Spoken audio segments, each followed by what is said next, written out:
Welcome back. Let's now shift our focus overseas. Asian markets fell yet again on concerns over the situation in oil exporter and OPEC member Libya. Japan's benchmark index, the Nikkei 225, for instance, fell to its lowest level in more than 2 weeks. One of the few indices to buck the trend was India's Sensex. The index climbed after a report that energy giant Reliance Industries will broaden ties with BP. Here's a close look at the Asian markets.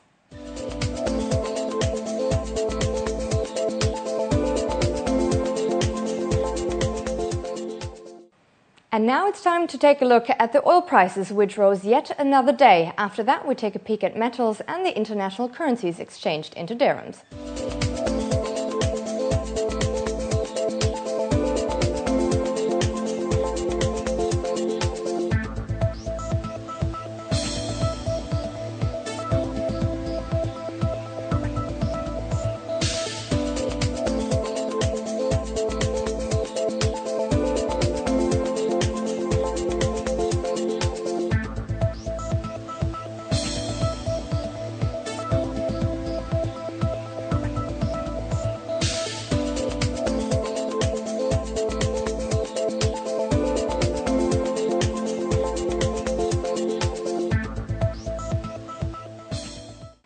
And in international news, Saudi Arabia and other OPEC members are trying to reassure the markets there is more than enough oil to meet demand.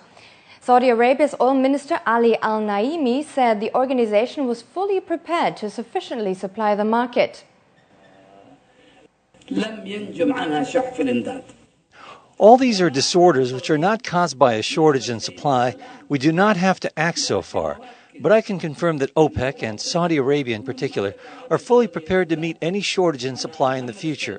Because we have done this in the past, we have succeeded in supplying the market and get the market back to stability. Mining company BHP Billiton buys shale gas reserves from a U.S. corporation for $4.8 billion. North American shale gas has become an increasingly important source of natural gas, sought after by oil companies all around the world and countries like China. It is viewed as one of the next great energy sources. BHP called the deal a change of direction in its battle to secure energy supplies, as it is the mining company's first major deal since failing to buy Canadian fertilizer firm Potash. Spain is winning its struggle to restore market confidence, according to the country's prime minister, but it's fighting a tough battle to reduce unemployment. In an interview with Reuters, Spanish Prime Minister Zapatero said Madrid believes that the financial market's confidence can be restored. When Spain's real estate bubble burst, the country fell into recession. The downturn hit public finances, threatened Spain's savings banks, and pushed up its borrowing costs on the bond markets. But most of all, unemployment soared. The biggest challenge that we have is to create jobs. We need to give enough confidence to businessmen so that they feel confident to hire more people, because our expectations of production, economic stability and the financing costs for our companies are now on reasonable levels. This is the great battle that we have to win this year.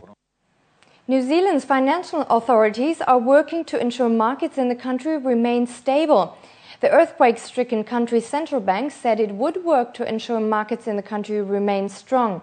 Governor Alan Bollard said the bank was working with financial institutions to ensure that cash was available in Christchurch. The New Zealand dollar remained weak on expectations the Reserve Bank would not raise interest rates this year, partly due to the earthquake. In fact, expectations are rising that New Zealand's central bank will ease monetary policy. Well, that's it from the business desk. Up next, Laura Buckwell is back with the news.